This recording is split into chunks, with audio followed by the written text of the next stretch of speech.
आज हम बात करेंगे दुनिया के सबसे भीड़ भाड़ वाले जगह की। यह कोई गांव या शहर नहीं है, बल्कि यह एक टापू है जो करीब 0.012 स्क्वायर किलोमीटर में फैला हुआ है, यानी एक फुटबॉल मैदान जितना जगह में पूरे 97 घर बने हुए हैं और लगभग हजारों लोग इस टापू पर रहते हैं। यहाँ न कारें है, न सड़कें और न ही पुलिस स्टेशन। फिर भी यहाँ के लोगों का कहना है कि हम पूरी दुनिया से ज्यादा सुरक्षित रहते हैं।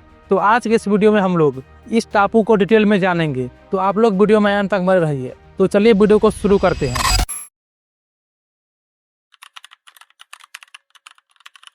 आज से लगभग 150 साल पहले कोलंबिया देश के समुद्र किनारे दो शहर बसे हुए थे, कार्जेंटीना और टोलू। इन शहरों में रहने वाले मछुआरे हर रोज अपनी छोटी छोटी नावों में बैठकर समुद्र में मछली पकड़ने जाते थे। एक दिन कुछ मछुआरे एक लंबी सफर पर निकले, लेकिन अचानक से मौसम बिगड़ गया। तेज हवा चलने लगी और समुद्र में ऊंचे ऊंचे लहरें उठने लगी। भाग्यवश उन्हें एक छोटी सी जगह दिखी, एक चट्टान से बनी हुई जगह जो पानी के ऊपर थोड़ी सी निकली हुई थी। वहाँ कोई पेड़ नहीं था, कोई इंसान नहीं था, बस एक सुनसान सपाट चट्टान जैसी जमीन थी। वो लोग वहीं पर रुक गए और रात बिताई। जब उन्होंने देखा कि यह जगह उन्हें तूफान से बचा सकती है, तो उन्होंने सोचा क्यों न इसे थोड़ा रहने लायक बना लिया जाए। तब से उनका इस जगह पर आना जाना लगा रहता था। कभी आराम करने आते थे, तो कभी मछली सुखाने और कभी तूफानों से बचने के लिए। धीरे धीरे उन्होंने वहाँ कोरल, लकड़ी, मिट्टी और कचरे से जमीन को चौड़ा करना शुरू किया। जैसे कोई रेत का घर बनाता है, वैसे उन्होंने एक छोटा सा द्वीप बनाया। कुछ मछुआरे ने सोचा, यहाँ हम अगर छोटा सा घर बना ले तो हमें वापस अपने शहर नहीं जाना पड़ेगा। इस तरह से उन्होंने वहाँ झोपड़ियाँ बना ली और अपने परिवार को भी ले आए। धीरे धीरे वह खाली चट्टान एक छोटी सी बस्ती बन गई। दोस्तों, लोग वहाँ रह तो रहे थे, लेकिन अभी तक उस जगह का कोई नाम नहीं था। एक दिन सुबह का समय था। कुछ बच्चे ने देखा कि समुद्र के लहरों के साथ एक भारी चीज बहती हुई आ रही है। जब वो पास गए तो उन्होंने देखा एक सीमेंट की बनी हुई क्रॉस, यानी ईसाई धर्म का चिन्ह था। यह क्रॉस शायद पुराने गिरजाघर से टूट गई होगी या किसी नाव से गिर गई होगी, लेकिन लहरों ने इसे बहाकर इस छोटे से द्वीप तक पहुंचा दिया। वे लोग उस समय में थोड़ा धार्मिक थे। उन्होंने इस क्रॉस को देखा और सोचा, शायद ये भगवान का कोई संकेत है। इसने हमें तूफानों से बचाया, अब उसने हमें अपनी निशानी भेजी है। लोगों ने इस क्रॉस को द्वीप के बीचों बीच बड़े सामान से गाड़ दिया। उसी दिन उन्होंने यह फैसला किया कि अब इस जगह को एक नाम दिया जाए। दोस्तों, स्पेनिश भाषा में सांता क्रूज का मतलब होता है एक पवित्र जगह, और क्योंकि यह एक छोटा सा टापू था, इसलिए उन्होंने इसे इसलोटे कहा, जिसका मतलब होता है छोटा द्वीप। इस तरह से इस टापू का नाम सांता क्रूज देल इसलोटे पड़ा, यानी एक पवित्र जगह का छोटा द्वीप। शुरुआत में यहाँ कुछ मछुआरे थे और उनके परिवार, लेकिन धीरे धीरे लोग यहाँ आने लगे। जैसे कोई अपने चाचा ताऊ को बुला लाया, तो कोई अपने भाई बहन को बुला लाया, और कुछ लोग तो शादी करके आए और फिर बाद में बच्चे। लोगों ने वहाँ और जगह बनाने के लिए फिर से कोरल, लकड़ी,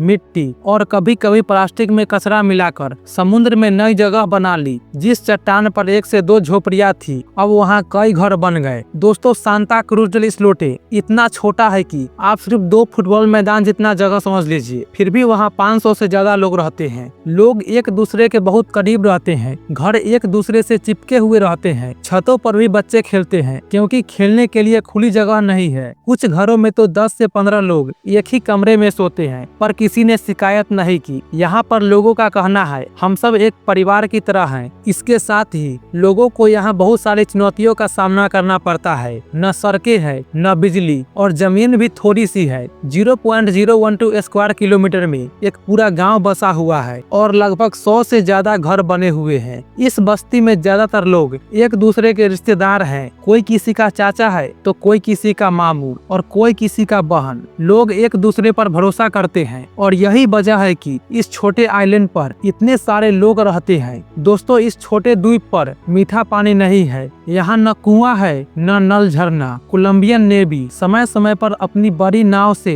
पीने का पानी लाकर टैंक में भरती है। अगर कभी कभी वो लेट हो जाए, तो लोग दूसरे द्वीप से पानी लाकर पीते हैं। यहाँ पानी की एक एक बूंद की कीमत है। नहाना, कपड़ा धोना से लेकर खाना पकाना तक सब कुछ सोच समझ कर करना पड़ता है। दोस्तों यहाँ एक छोटा सा अस्पताल भी है और एक नर्स हमेशा रहती है जो बुखार, चोट या पेट दर्द जैसे छोटे हल्के फुल्के इलाज करती है। लेकिन अगर किसी को गंभीर बीमारी हो जाए जैसे हार्ट अटैक, डिलीवरी या कुछ और, तो उसे तुरंत नाव से मेनलैंड हॉस्पिटल ले जाया जाता है। वहां तक पहुंचने में लगभग 1 से 2 घंटे का समय लगता है। इस दूरी पर छोटा सा चर्च है जहां हर संडे को लोग प्रार्थना करने आते हैं। दोस्तों यहाँ एक छोटा सा स्कूल है जहां 10वीं तक पढ़ाई करवाई जाती है। अगर किसी को आगे पढ़ना है तो शहर में रहकर पढ़ना पड़ता है। यहाँ घरों से निकलने वाला कचरा फेंकना भी एक मुसीबत बन जाता है। लोग इस कचरे को कई दिनों तक ऐसे ही छोड़ देते हैं, फिर इसे पानी में फेंक देते हैं, जिससे खाने वाले चीजों को मछली सब खा जाती है। पहले यहाँ पर बिजली नहीं थी, लेकिन अब कोलंबिया सरकार ने यहाँ सोलर पैनल की सुविधा दी, जिससे लोग यहाँ पंखा, बल्ब और मोबाइल चार्ज कर सकते हैं। दोस्तों यहाँ ज्यादातर लोग मछुआरे हैं। जब बाकी दुनिया सोती है तब ये लोग भोर से पहले अपनी छोटी नाव को लेकर समुद्र में निकल पड़ते हैं मछली पकड़ने के लिए। ये लोगों का कहना है, लेकिन समुद्र बहुत बड़ा है और वो हमें सब कुछ देता है। दोस्तों अगर आपको ऐसी जगहों पर रहने का मौका मिले तो क्या आप वहाँ रहना पसंद करेंगे? नीचे कमेंट में जरूर बताएं। और अगर आपको ये वीडियो अच्छा लगा तो वीडियो को लाइक और शेयर जरूर करें। और अगर चैनल पर नए हैं तो जल्दी से इस चैनल को सब्सक्राइब भी कर ले। फिर मिलते हैं कोई नेक्स्ट वीडियो में।